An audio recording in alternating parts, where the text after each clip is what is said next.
Hi, my name's Karen O'Connor and welcome to this episode of the Menopause, Marriage and Motherhood podcast. Thanks for tuning in. I've had an interesting week. Again, my life seems to be filled with interesting weeks, and this one was really interesting. I'm just laughing because I'm standing in the paddock here. I've got the two cats who followed me down into the paddock because they tend to come along on walks with me, and the three horses are looking at me all bemused. I've also got my very sensitive headphones in, so you'll probably hear the birds tweeting and maybe the cats climbing over the fence and the horses eating grass. I don't know, but it's lovely. I love it down here. One of the things I really want to talk about, and I don't know whether it's going to end up being the topic this week, but one of the things I really want to talk about is the guilt and the grief that comes with motherhood.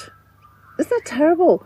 So yesterday, let me go back a few steps. Back in 2002, I did a personal development program called the Landmark Forum. And I've done a lot of Landmark Education's programs since then.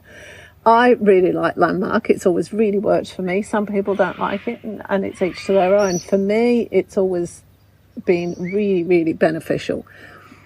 And I have a friend that I talk to most mornings, and she's done a lot of Landmark's work as well. So when we're talking, we tend to, one of the purposes of the conversations isn't to just pass time of day and have a gossip, which sounds really judgmental. I don't mean it like that. But one of the things we want to do is use each other's skills to move our lives forward and look at what's stopping us. And it started off being around money. We wanted to work on our money situations and what we thought about money, what we did with money and all the rest of it. And it's turned into a general personal development coaching call that we have. Some mornings it's not. Some mornings we just pass the time of day, but a lot of the times we don't. And what came up yesterday, I realised yesterday, there was an incident when I was about 5 years old and we moved house. I've always been an avid reader, and I was from being very young. I was quite a precocious child. I went to this new school and the teacher was told that I was advanced for my age in reading. So the teacher got me to the front of the class and she asked me to read what was on the blackboard. She wasn't being mean or anything. She'd been told I was good at reading, and so she asked me to read it. The problem was that I'd learned to read with the traditional alphabet, A, B, C, D, E. But this new school that I went to was running this, this trial program in teaching children how to read using a phonetic alphabet. So it didn't look like proper words. There was all this stuff written on the board and I couldn't read it. And I remember in that moment thinking two things. One, I don't understand. And the second thing was, this is terrifying. When I look at my whole life, I've spent my whole life living out those two things. I've got to understand things. That's the biggest thing I've tried to get across to the kids. You've got to understand it. You've got to understand other people. You've got to understand why the rules are there. You've got to understand what somebody's going to do next. You've got to understand the situation. My whole life has been about you've got to understand. But the underlying experience of my life is I'm afraid the whole time. And it's not just, I know we all get afraid and we're all scared of different things, but there's a different experience to it. My friend and I were trying to have a conversation about it this morning, and it's very difficult to put into words. But anybody that's met me or knows me would probably at some point describe me as being a scary person. And it's one of those nature-nurture kind of questions, because I think my personality basically is I like to try new things and I'm very curious about things, and I'm also very forthright and blunt. That's my basic personality. Now, when you pile on top of that the fact that I've got to understand and that I'm scared all the time, and my natural reaction, the fight or flight thing, is I fight. So if I'm scared, I get quite aggressive and angry. So I come across as this really scary person. When Ryan was in year 12, his cohort did like awards at the year 12 end of year thing, and his cohort I can't say it, his cohort voted me as scariest mum, which was really fascinating. And I'm actually quite proud of it. I'm scariest mum. One of the reasons I'm quite proud of it, I've got to admit it, is that they also voted me best mum, which was like, okay. The boys all knew the rules when they came to my house, and they knew that if they overstepped my rules, regardless of what the rules were in their house, then they'd pay the consequences. I was really gratified about that, but I've also felt the most powerful when I've stepped into being that scary person, or how other people perceive me as being a scary person, that really forthright and blunt and let's not beat around the bush here. This is what you're doing. And I actually, that was the other thing. When I first did the Landmark Forum, which was back in 2002, it's a 3-day program. And on the night of the second day, I had this nightmare where I was being chased by a tiger. I can't even think about this dream. It was so vivid and it stayed with me so much. I get really emotional when I'm talking about it, and I still get the shakes. I was being chased by this tiger. And as usual in those dreams, no matter what you do, you cannot get away from this thing. And eventually the tiger caught me, and it put its hand on my shoulder. And I say hand because when I turned round, the tiger was me. And the funny thing is, I recently had my hair dyed orange. And for the last several years, the clothes that I've worn are pretty much entirely orange and black. So as I've got to middle age and I've started to accept myself as who I am a little bit more, it's really interesting that I've headed towards tiger-like colours, which is really fascinating. And I actually wrote a post about it on my blog on Facebook yesterday, and I found a photograph of a tiger, and when I posted the photograph and then I looked at it, I went, oh my God, the expression on the tiger's face is exactly the expression that appears on my face when somebody's done or said something stupid, and I go, you did not just say that. Here we go. You want to find out what you did wrong? I'm going to tell you. I'm going to go off on a bit of a tangent here. I've always looked forward to entering a new decade of my life because I kind of feel that I grow up a little bit more. So when I went from my teens to my 20s, look, I'm a mature 20s girl now, or into my 30s. Right, okay, this is where I should actually start acting like a grown-up. And then when I'm 40, okay, this is when I start getting my life together. And 50. I'm 57 at the moment.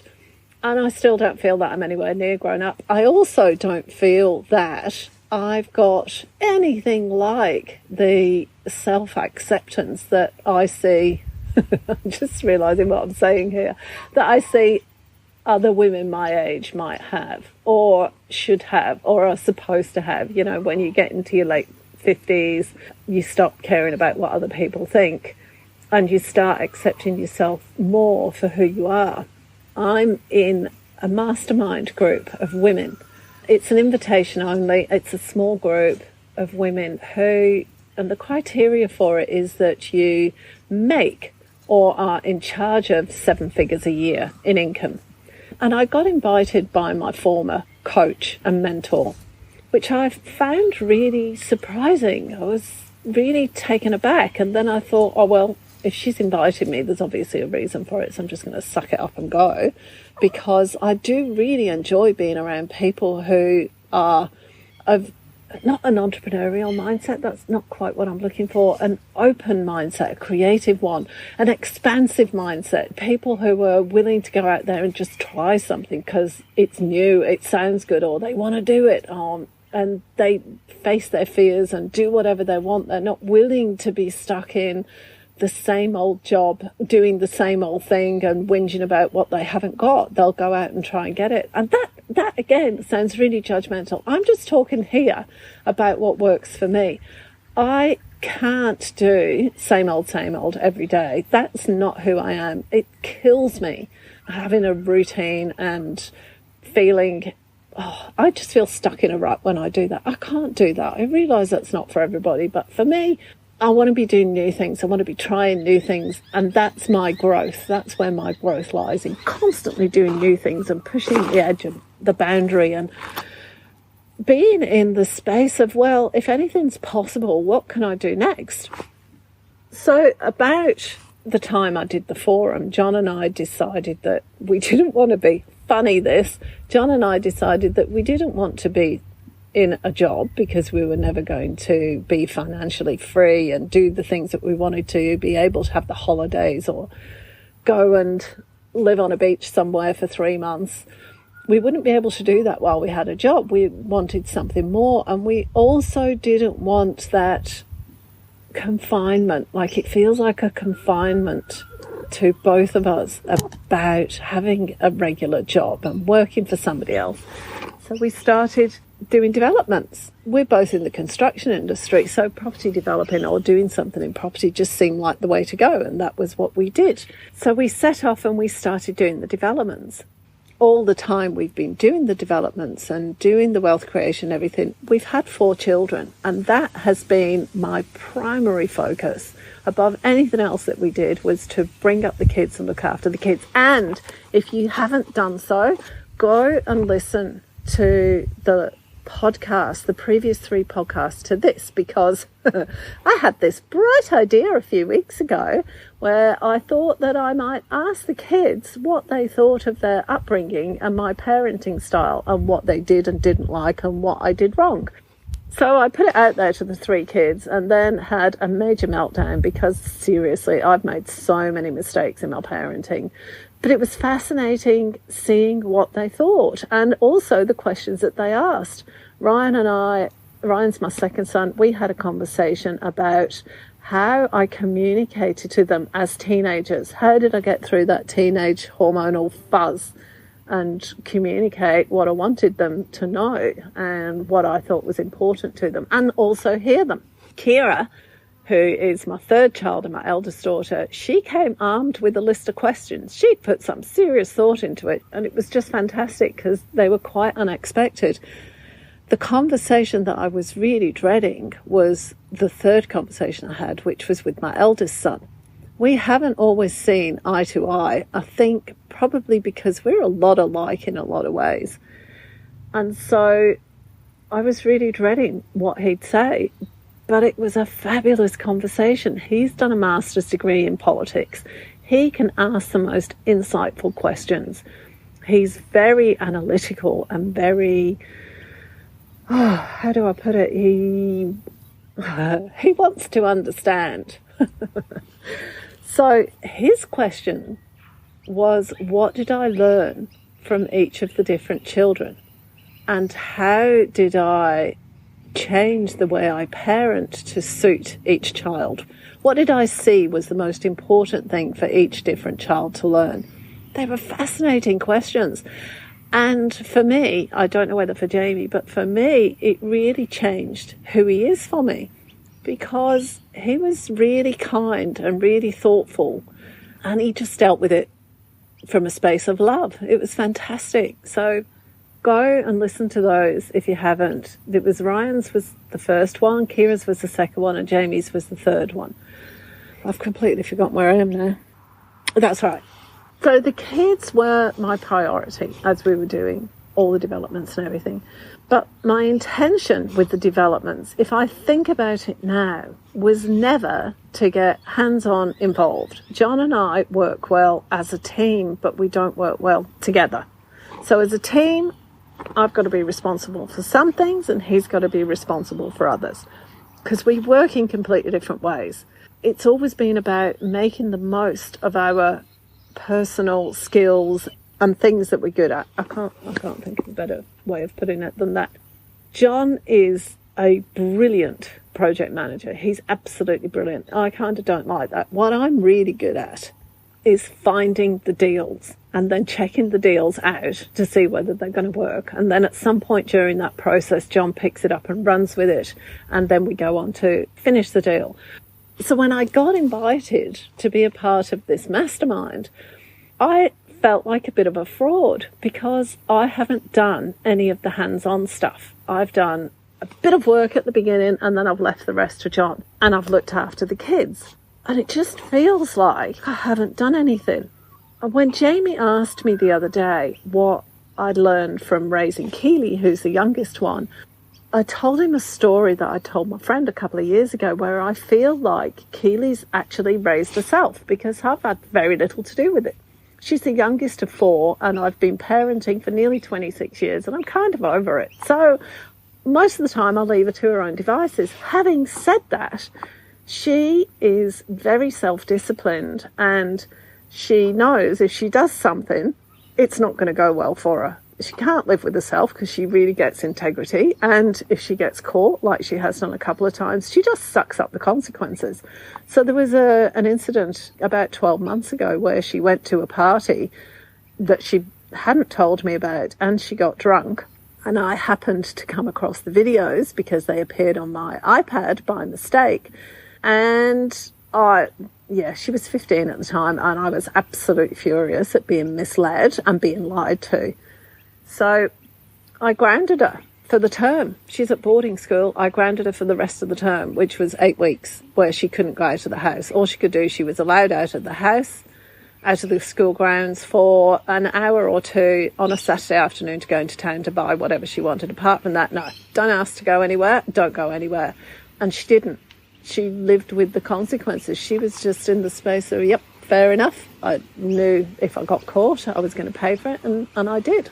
What I got out of the conversation with Jamie, or in that conversation with Jamie, was that, well, what if my parenting of Keely is just really easy because it's the 4th one? What if I actually don't need to put in the effort that I did when Jamie was little, when my eldest son was little, because I've already done it 4 times or 3 times before Keely and I'm used to it, so it becomes much more effortless.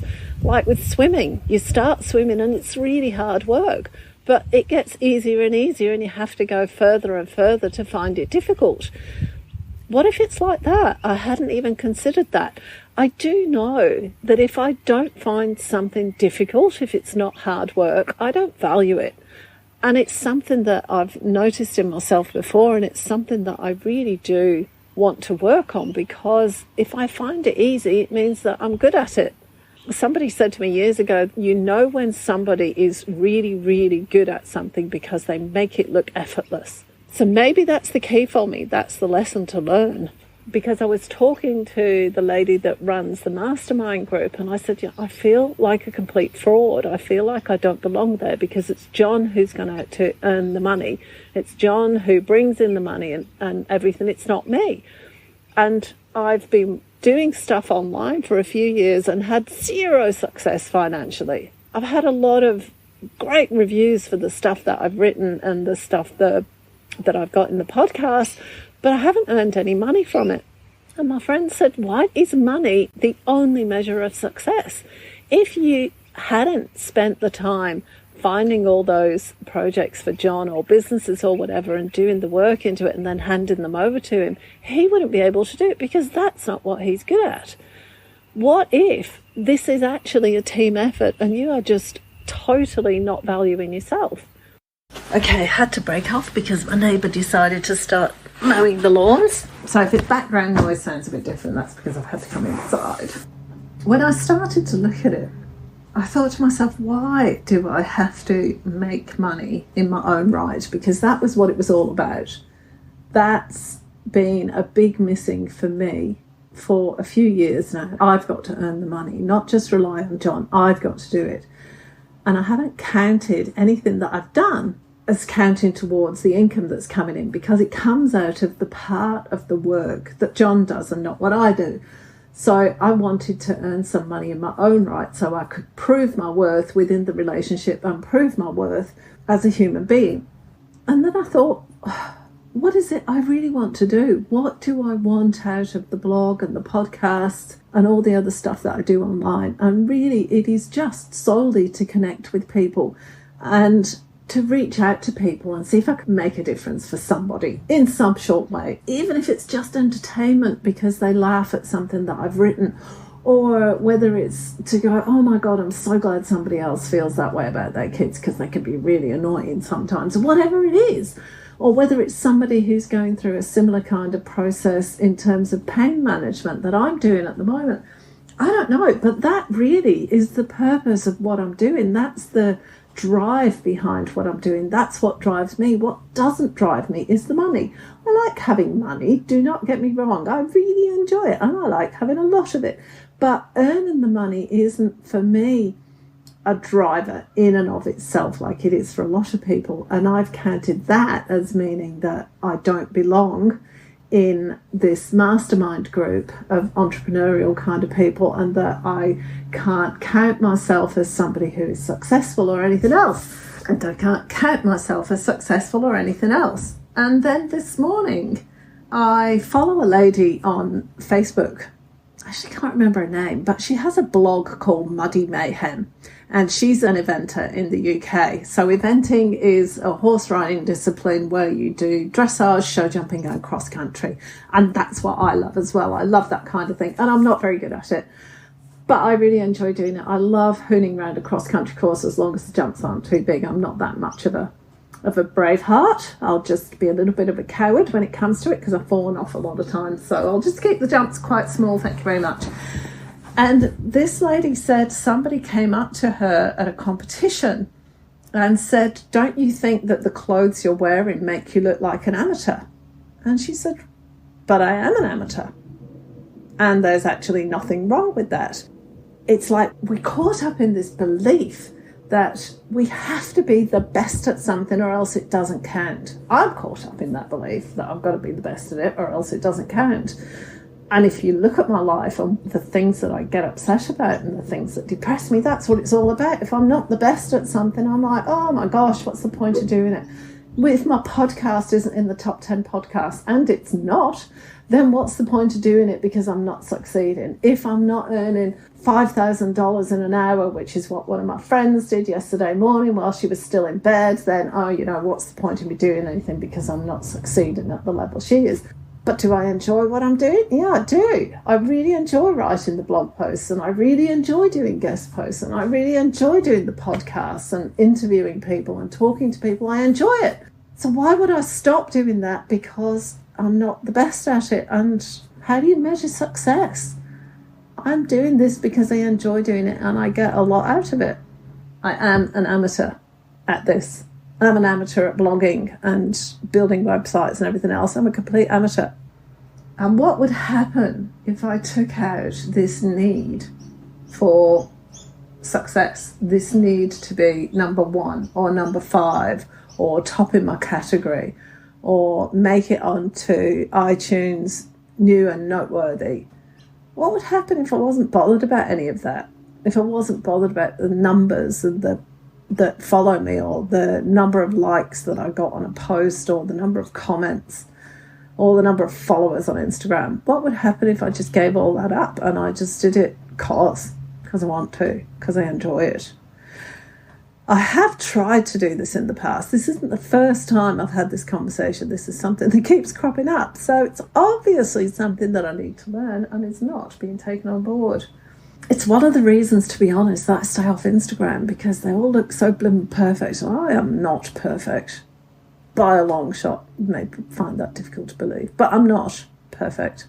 And I don't want to be. It's exhausting. It's exhausting. And I can stop doing the whole measuring thing and just do something because I want to do it. As always, I'd love to hear your thoughts on this. It would be great to hear what your thoughts. Blah, blah, blah. It would be great to hear your thoughts on this. So message me or comment or do whatever, because I'd love to hear from you. Thanks for listening.